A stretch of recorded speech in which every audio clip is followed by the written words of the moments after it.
I never imagined I'd find myself here, pouring out my thoughts and confusion to strangers on the internet. But here I am, because I'm lost and I need advice. Maybe I'm looking for validation, or maybe I just need someone to tell me that I'm not crazy. Either way, I've got to get this off my chest.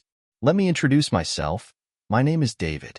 I'm 40 years old, and I've been married to my wife, Ashley, for about 8 years now. We've built a life together. We've got a beautiful daughter, Lily, who's 6, a nice home in a quiet neighborhood, and on the surface, things look great. But that's just it. It's only on the surface. Underneath, our marriage is a mess, and I don't know how to fix it. When Ashley and I first met, it was like something out of a movie. She was this gorgeous, free-spirited woman who seemed to light up every room she walked into. I was more reserved, practical, the kind of guy who makes decisions based on logic and not emotion. But that was part of the attraction. She brought excitement and passion into my life, things I didn't even know I was missing. And for a while, it was perfect. But over time, things started to change. Ashley has always been the type of person who craves attention, especially from other men. It started small, flirting at parties, harmless conversations with friends of friends. At least that's what I told myself. But soon, the flirtation became more blatant, more frequent, and I started noticing that she was spending a lot of time with other men. It wasn't long before I found out that she wasn't just flirting. Ashley has been having affairs, multiple affairs, and the worst part is, she doesn't even try to hide it anymore. I confronted her about it, of course. The first time, I remember being so angry and hurt. I demanded to know how she could do this to me, to our family. She just shrugged, like it wasn't a big deal, and said something I'll never forget.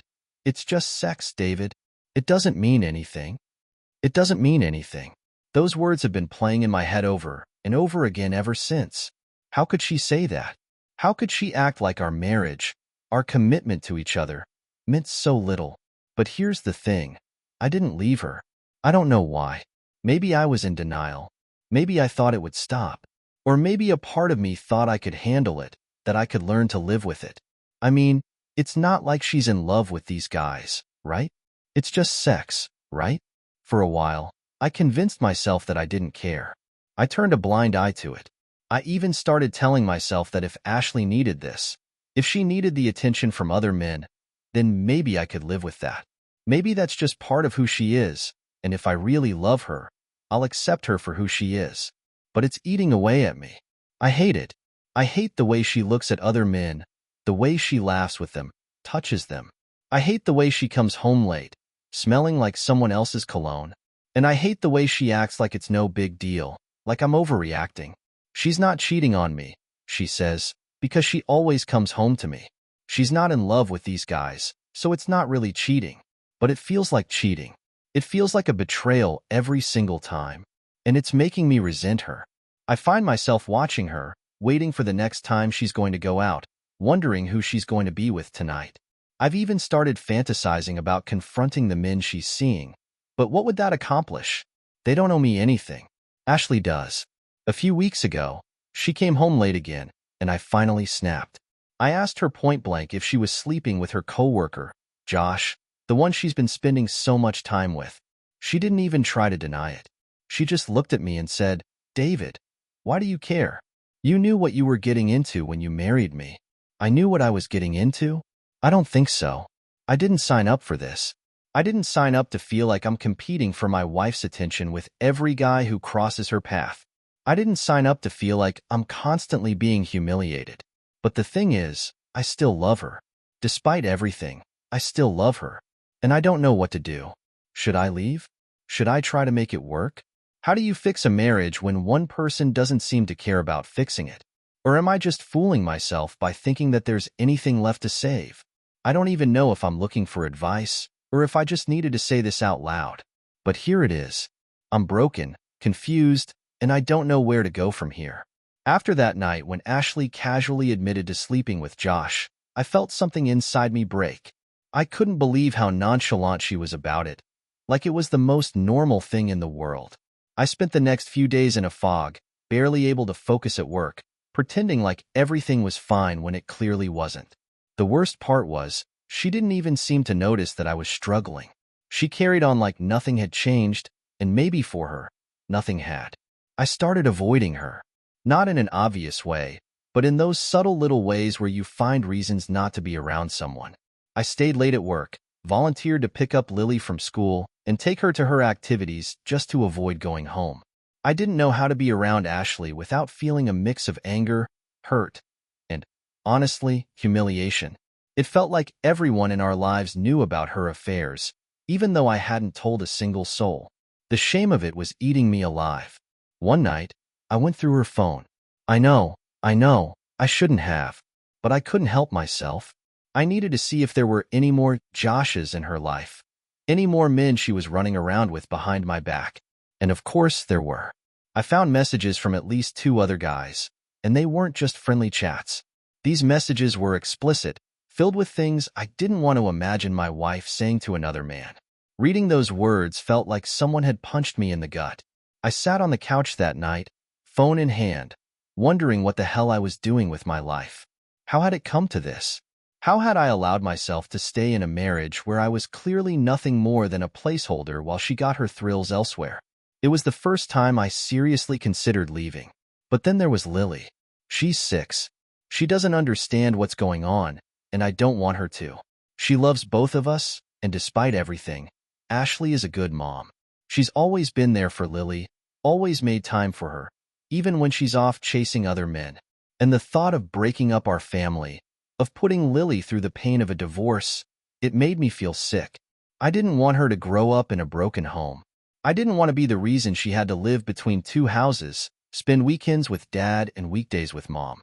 It felt selfish to rip that stability away from her, just because her mother and I couldn't get our shit together. So I stayed. But the resentment started to grow. Every time Ashley smiled at me, I wondered who else she was smiling at. Every time she left the house, I wondered where she was really going. It was exhausting, constantly wondering, constantly doubting. I felt like a shadow of the man I used to be. The confident, level-headed guy who always had it together was gone, replaced by this paranoid, insecure version of myself that I barely recognized. About a month after the whole Josh incident, Ashley sat me down for what she called a serious talk. She said she wanted us to be honest with each other, to have an open dialogue about our marriage. I thought maybe she was finally going to apologize, that maybe she realized how much her affairs were hurting me. But no, she had a different idea. She wanted an open marriage. She looked me in the eye and said, "David, I love you, but I think we need more freedom. We need to be able to explore other connections without it affecting what we have."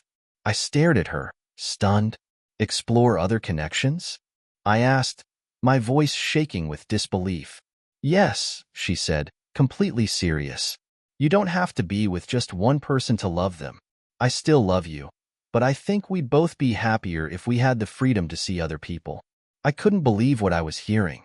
This wasn't a solution. This wasn't a way to fix our marriage. This was her asking for permission to keep sleeping around without any consequences. I felt a rush of anger unlike anything I'd ever felt before. "So, let me get this straight," I said, trying to keep my voice calm. "You want me to just be okay with you having sex with other men while we stay married? And what am I supposed to do while you're off exploring connections?" She didn't flinch. "You can do the same, David. You can see other women too. It'll be fair." Fair. That word hit me like a slap to the face. How was any of this fair? I didn't want to sleep with other women. I didn't want an open marriage. I wanted my wife to love me, to be faithful to me, the way I had been to her. I wanted us to be the family we were supposed to be.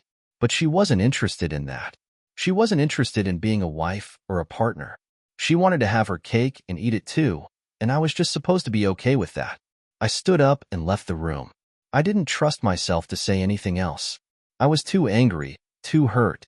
I spent the rest of the night in the guest room, staring at the ceiling, wondering how the hell I was going to survive this marriage. The next few weeks were like living in a nightmare I couldn't wake up from. I didn't agree to the open marriage Ashley suggested, but she seemed to act like I had. She started staying out even later, coming home smelling of perfume that wasn't hers, with a smug smile plastered across her face.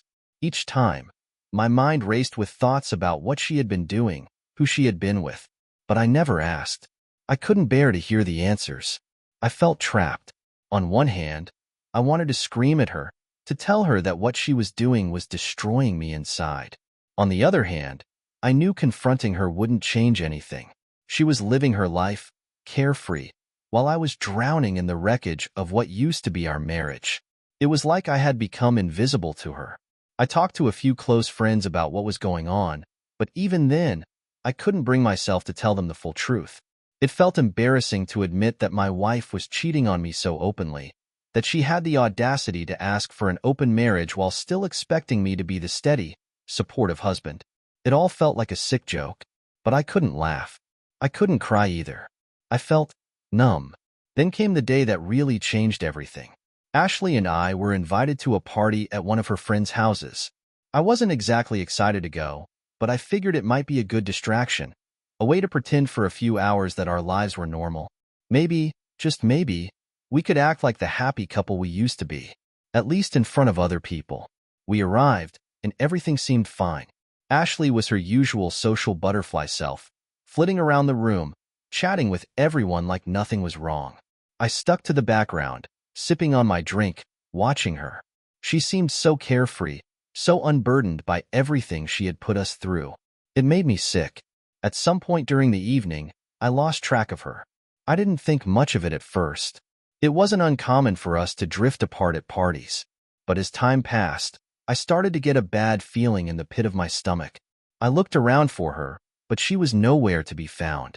I checked outside, in the kitchen, even in the backyard, but still nothing. Finally, I decided to go upstairs, and that's when I heard it. Voices coming from one of the bedrooms. My heart started pounding as I walked closer. I recognized her voice immediately. She was laughing, and someone else was laughing with her. I knew what was happening before I even opened the door, but I had to see it for myself. I had to confirm what I already knew. And there she was, in bed with another man. It wasn't just any man. It was Chris, one of my old friends. The shock of seeing them together like that, in the middle of the party, hit me like a freight train. I felt like the floor had been ripped out from under me. They didn't even notice me at first. They were too caught up in each other, too absorbed in whatever twisted fantasy they were living out. When Ashley finally saw me standing there, she didn't scream or try to cover herself. No, she just looked at me, completely calm, like she had been caught in the middle of something totally normal. "David, we need to talk," she said, her voice cool and composed. Talk? Talk about what? How she was screwing my friend. How she had turned our marriage into a joke. How she had been stringing me along, pretending like I was some kind of equal partner in this mess. I couldn't even find the words to respond. I just turned and left, my hands shaking as I slammed the door behind me. I drove home in a daze, not even sure how I managed to keep the car on the road. My mind was racing, going over every moment of our marriage, every sign I had missed, every lie I had believed. I felt like an idiot. The next morning, Ashley came home. I didn't ask her where she had been, and she didn't offer any explanations. She just looked at me and said, "David, I think it's time we talk about our future." Our future. Like we had one. I don't know what I expected from Ashley the next morning, but her calmness was unsettling. It was like she had planned this moment, like she had rehearsed her lines and knew exactly how to keep me in check. "We need to talk about our future," she repeated, sitting across from me at the kitchen table like we were discussing something as mundane as groceries. I stared at her, waiting for some kind of emotion, some sign that what she had done the night before bothered her at all. But there was nothing. She was cold, detached, almost clinical in the way she spoke. "We both know this isn't working anymore," she continued, as if I hadn't just caught her in bed with Chris the night before.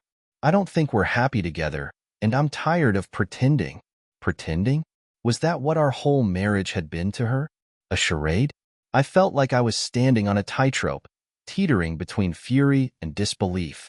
How could she talk so calmly about throwing away everything we had built together? "So, what's your plan?" I asked, my voice sounding foreign to me.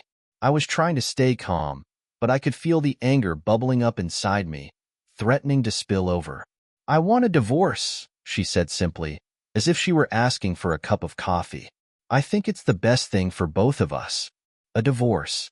There it was, The bombshell I had been dreading but half expected. I had known, deep down, that this was coming. But hearing her say the words out loud hit me like a punch to the gut. "And what about Chris?" I asked, unable to stop myself. "Is this whole thing just about running off with him?" Ashley sighed, like she was annoyed that I had even brought it up. "Chris isn't the issue here," she said, her voice cool and dismissive. "Our marriage hasn't been working for a long time, David. You know that." I wanted to scream. I wanted to tell her that it wasn't just our marriage that had stopped working. It was her. She had been the one to pull away, to betray me, to bring another man into our lives like it was no big deal. But instead, I just sat there, numb. "You're really just going to walk away from all of this?" I asked, my voice barely a whisper. Ashley looked at me, her expression softening for a brief moment. "I don't want to hurt you, David," she said, "but this is the right thing to do." Right for who? I wanted to ask. For her? For Chris? For the fantasy life she had built up in her head? But I didn't say any of that. Instead, I nodded, feeling like I had just signed my own death warrant. In the days that followed, everything moved faster than I could keep up with. Ashley met with a lawyer, and before I knew it, we were deep into divorce proceedings.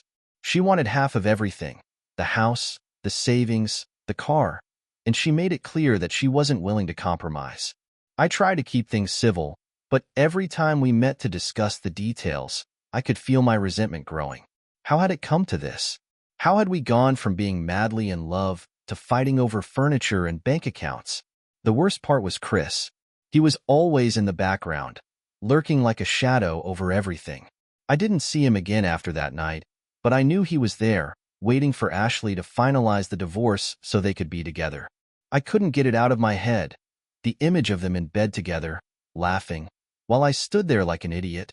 It haunted me every night, keeping me awake as I replayed every moment of our marriage, trying to figure out where it had all gone wrong. And then, one night, everything changed. One night, I found myself staring at the ceiling, my mind racing through a million thoughts. I couldn't sleep, and I wasn't sure if I ever would again.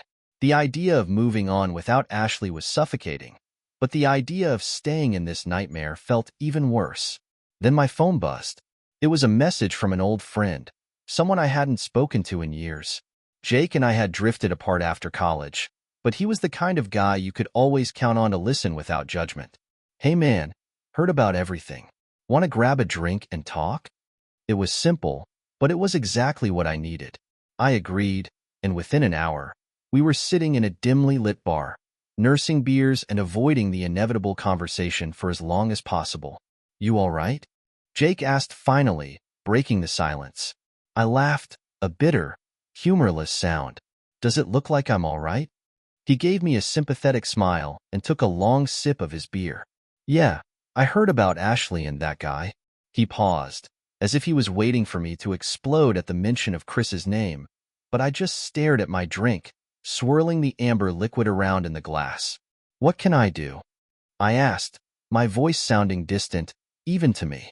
"I'm stuck in this mess, and I can't get out." Jake leaned back in his chair, considering me for a moment. "You could always get even," he said casually, like it was the most obvious thing in the world. I looked at him, confused. "Get even? What do you mean?" Jake shrugged. "Look, man, you've been the good guy for years, faithful, devoted, loving, and where did that get you? Ashley's running around with some gym trainer while you're stuck fighting over who gets the couch." I opened my mouth to argue, but Jake held up a hand, stopping me. "All I'm saying is, maybe it's time you stopped playing by the rules. You've got nothing left to lose, right?" The idea hung in the air between us, heavy and dangerous. I didn't want to admit it, but part of me liked the sound of it. For the first time in weeks, I felt something other than numbness or anger. I felt power. The next day, I started looking into ways to protect myself, financially and emotionally. If Ashley was going to fight dirty, then I would be ready. It started small. I opened a new bank account, one that Ashley didn't know about. Then I reached out to a lawyer, someone my family had used in the past. I wanted to make sure that I had every possible advantage going into the final stages of the divorce. But it didn't stop there. The more I thought about it, the more I realized that Jake was right. I had been the good guy for too long. I had played by the rules, and look where it had gotten me. Humiliated, betrayed, and alone. So I started doing my own research. I dug into Ashley's life, trying to find anything I could use against her. I knew about Chris, of course, but there had to be more. And after a few days of looking, I found it. It took me a few days to gather all the information, but what I found made everything so much worse. You see, Ashley wasn't just having an affair with Chris. There were others. From the messages I uncovered on her laptop, ones I hadn't even considered checking before, it was clear. Chris might have been the most recent fling, but he wasn't the only one. There were multiple messages, some stretching back to months before I even started getting suspicious. I found emails from old colleagues, gym friends, even one from a guy she met during one of our vacations. It was like a pattern, a game she played to test boundaries and see how much she could get away with. My Ashley wasn't just unfaithful. She was using her affairs to feed something darker in her, some need to feel power or excitement. The worst part? She had clearly been bragging to some of these guys about how oblivious I was, about how I was the perfect cover, the devoted husband who'd never even question her sudden nights out with the girls or her longer gym sessions. She made me out to be a fool, and they had all laughed about it behind my back. I felt sick, but the anger that followed was almost soothing. It was like I had finally hit rock bottom, and now there was nothing holding me back. That night, I couldn't sleep. I tossed and turned, every image of Ashley with those men burning in my mind. How could she have done this? And more importantly, why? Was I not enough? Had I missed some sign earlier on? But no more of that. I couldn't afford to wallow in self-pity anymore. If she wanted to play games, then I would too. The next day, I sent Ashley a message asking to meet up. I wanted to see her face when I dropped the bombshell. When we met at the usual cafe, she sat across from me with that same look she had the day I found out about Chris, almost smug, like she thought she still had the upper hand. "You wanted to talk?" she asked, tilting her head slightly as if she was bored by the whole ordeal. "Yeah," I replied, keeping my voice calm. "I just wanted to go over some things before the divorce finalizes." Her expression didn't change, but I could tell she was waiting for me to break, to start begging her for answers or crying about how much I missed her. But that wasn't going to happen. "I know about Chris, of course," I started, watching for any sign of guilt or remorse. There was none. "But I also know about Mike and Sean and Jeremy and the others." Her face paled. That smugness was gone in an instant. What are you talking about?" she stammered, trying to regain her composure. "I went through your laptop, Ashley," I said, leaning forward. "I know about all the emails, all the messages. You've been sleeping around for months, maybe years. And now I'm done playing the fool." She stared at me, speechless. For once, she didn't have a quick retort or a dismissive laugh to throw my way. I could see the wheels turning in her head, trying to figure out how much I really knew, how deep this betrayal went. Ashley's eyes were wide now, and she quickly shifted in her seat. She knew she was trapped, but I wasn't going to let her off the hook easily. For the first time in what felt like months, I saw fear in her eyes. "You went through my laptop?" she asked, her voice trembling slightly. That's a violation of my privacy." I couldn't help but laugh, though there was no humor in it. "Privacy? Are you really going to talk to me about privacy after everything you've done?" She bit her lip, struggling to come up with something to say. For all her manipulations and lies, it seemed that she hadn't planned for this moment. She had always been so confident in my ignorance, in the idea that I would never suspect her, let alone confront her. Now, the rug had been pulled out from under her, and she had no idea how to regain her footing. "Look," she finally said, trying to regain her composure. "I'll admit it, things between us weren't great. I was feeling, I don't know, lost. I made mistakes, okay? But you don't have to destroy everything. We can fix this." I leaned back in my chair, studying her. "Fix this?" I echoed, the bitterness creeping into my voice. "Ashley, you didn't just make a mistake. You made dozens of them, over and over again. You lied to me, humiliated me. And now, you think we can just patch things up?" Her eyes welled up with tears, but I didn't buy it. "Not anymore." "I still love you, James," she whispered, her voice cracking. I shook my head. No, you don't. You love the security I gave you. You love the fact that you could use me as your safety net while you went off and did whatever you wanted with whoever you wanted. But that's over now. She sat there, silent, as the weight of my words sank in. For the first time, I felt like I had control. It was a strange feeling, empowering and exhausting at the same time. After that conversation, things between us shifted even more. I moved out of our house and into a small apartment closer to work. Ashley tried to reach out a few times, leaving voicemails or sending texts, but I didn't respond. There was no point. I had made up my mind, and there was no going back. But the more I distanced myself, the more I started to hear things from other people. Things that made me question just how deep this rabbit hole really went. Friends and colleagues started coming forward, telling me about times they had seen Ashley with other men when I wasn't around. Some of them had suspected something was going on for a while but hadn't said anything, either out of loyalty to me or because they didn't want to get involved in our relationship. Others were just now putting the pieces together. Then came the bombshell. One evening, I got a message from someone I hadn't spoken to in years. It was a former colleague of mine, Mike, who had left the company a while back. His message was simple. Hey man, I don't know if this is true, but I heard something about Ashley and one of your close friends. You might want to ask around. That message hit me like a truck. One of my close friends? I immediately thought of Chris. He had been one of my closest friends for years, and I already knew about his involvement with Ashley. But Mike's message made it sound like there was someone else. I spent the next few days digging, reaching out to mutual friends and acquaintances, trying to figure out who Mike was talking about. Eventually, it led me to Brian, a guy I had known since college.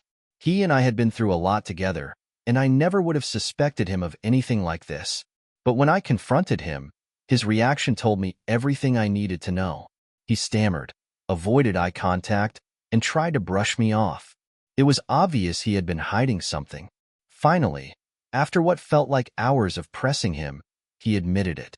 He and Ashley had been seeing each other for months, long before I found out about Chris. In fact, Brian was one of the first affairs she had. I was stunned. I couldn't believe it. Not only had my wife betrayed me, but one of my oldest friends had too. The betrayal cut deeper than I could have imagined. How could I have been so blind? How could I have missed all the signs? The revelation about Brian hit me harder than I could have ever imagined. I felt like a complete fool. This wasn't just about Ashley anymore. She wasn't the only one playing me. Brian, someone I had trusted for years, someone who had stood beside me through thick and thin, had been just as much a part of this betrayal as she was. That night, I sat in my apartment, trying to make sense of it all. How long had this been going on? How many times had they met behind my back? I felt disgusted thinking about it, my stomach turning with every thought of the two of them together. And what hurt even more was knowing that I had been nothing more than a pawn in their sick game. The next few days were a blur. I couldn't focus on work, couldn't sleep, couldn't eat. I just kept replaying every interaction I had ever had with Brian and Ashley, wondering how I could have been so blind. I thought back to the times when we'd all hung out together, the laughter, the jokes. Were they laughing at me? Were they secretly meeting up after those friendly get-togethers? I knew I had to confront them both, but I couldn't bring myself to do it just yet. I needed time to process everything, to figure out how I was going to approach this without completely losing it. But one thing was certain. There was no going back now. A few weeks later, I decided it was time. I reached out to Brian first, asking him to meet me for a drink. He hesitated at first, probably sensing that I knew something, but eventually, he agreed. We met at a bar on the outskirts of town, far enough away from prying eyes. When he arrived, I could see the guilt written all over his face. He couldn't even look me in the eye. I didn't waste any time. How long, Brian? I asked, my voice steady but cold. He looked down at his drink, his fingers tracing the rim of the glass. James, man, I'm sorry. I didn't mean for any of this to happen. Didn't mean for it to happen? I snapped, my anger bubbling to the surface. You didn't mean to sleep with my wife? He winced at the harshness of my words, but I didn't care. He deserved every bit of this. It started a few months ago, he admitted. We were drunk one night, and things just got out of hand. I never wanted to hurt you, James. You have to believe me. I laughed bitterly. You never wanted to hurt me? You've been sleeping with my wife for months, Brian. How exactly did you think this would play out? He had no answer for that. He just sat there, staring down at his drink, like a coward. I couldn't stand to look at him any longer. Without saying another word, I stood up, tossed some cash on the table, and walked out. There was nothing left to say. Next came Ashley. I knew confronting her wouldn't be as simple. She was good at manipulating the situation, at playing the victim, but I wasn't going to let her twist this around on me. I needed answers. When I got to the house, she was sitting on the couch, flipping through her phone. She looked up when I walked in, her face hardening when she saw the look on mine. "What now?" she asked, her voice dripping with irritation. "Brian," I said simply. She flinched, but quickly tried to recover. "What about him?" "I know," I said, my voice low and steady. "I know everything." For a moment, she didn't say anything. She just stared at me, her face a mixture of shock and guilt. Then, just like that, her expression hardened. "Fine," she said, crossing her arms over her chest. "So now you know. What do you want me to say?" "I want to know why," I said, my voice barely above a whisper. "Why Ashley? Why him? Why anyone?" She rolled her eyes, as if this entire conversation was nothing more than an inconvenience to her. "It just happened, okay? Things between us haven't been great for a while, and Brian was there. He was fun. He made me feel alive." I clenched my fists at my sides, struggling to keep my anger in check. "And what about me?" I asked. "Did you ever think about me? About how this would destroy everything we've built?" She shrugged, as if the answer was obvious. "Maybe you should have thought about that before you let our marriage turn into a boring routine." That was it. The last straw. I couldn't do this anymore. I turned and walked out of the house without another word. I walked out of the house after that conversation with Ashley, my mind racing with everything I had learned. Brian had betrayed me. My wife had betrayed me. But as I sat in the car, my hands gripping the steering wheel tightly, I realized something wasn't adding up. Brian had confessed, but there were things that still didn't make sense. Ashley's demeanor, her coldness. The way she threw it in my face so easily, without an ounce of guilt. She was playing a bigger game here, something I wasn't fully seeing yet. And then it hit me. What if Brian wasn't the only one? A sickening thought wormed its way into my mind, and I couldn't shake it. What if Ashley had been doing this for longer than I realized, with more than just Brian? I pulled out my phone and started digging. I went through old messages, emails, social media posts, anything that might give me some kind of clue. And that's when I found it. A string of texts between Ashley and someone I didn't recognize. The name was Tyler. I felt my blood run cold. I had no idea who Tyler was, but the messages were explicit, just like the ones I had seen between her and Brian. There were mentions of secret meetups, hotels, and worse, they went back for months. This was no innocent flirtation. This was another affair. But here's the kicker. Tyler wasn't just any guy. A quick search through his contact details, linked to a private account, revealed he was someone I had worked with on a side project last year. A business associate. The betrayal hit me like a sledgehammer. I knew I had to confront Ashley again, but this time, I wasn't going to let her brush me off. When I stormed back into the house, she was standing by the kitchen counter, clearly taken aback by my return. "You think I'm a fool?" I shouted, holding my phone up to show the messages. "Who the hell is Tyler?" Her face went pale. She knew the game was up, but she still tried to recover, shaking her head. "It's not what you think." "Oh, it's exactly what I think," I interrupted, stepping closer. "You've been lying to me this entire time. First Brian, now Tyler. How many more? Ashley? How many more have there been?" She was speechless for a moment, and then something in her snapped. "Fine," she yelled, slamming her hand on the counter. "Yes, I've been seeing Tyler too. But what do you expect, James? You're barely present. You're always lost in your own world, oblivious to what's going on around you. Do you even hear yourself?" I shouted back. "This isn't my fault. You made these choices. You chose to cheat, not once, but twice, maybe more." Tears filled her eyes. but I couldn't tell if they were real or just another act. "You're right," she whispered. "But it's too late now, isn't it? We're broken, James. We've been broken for a long time."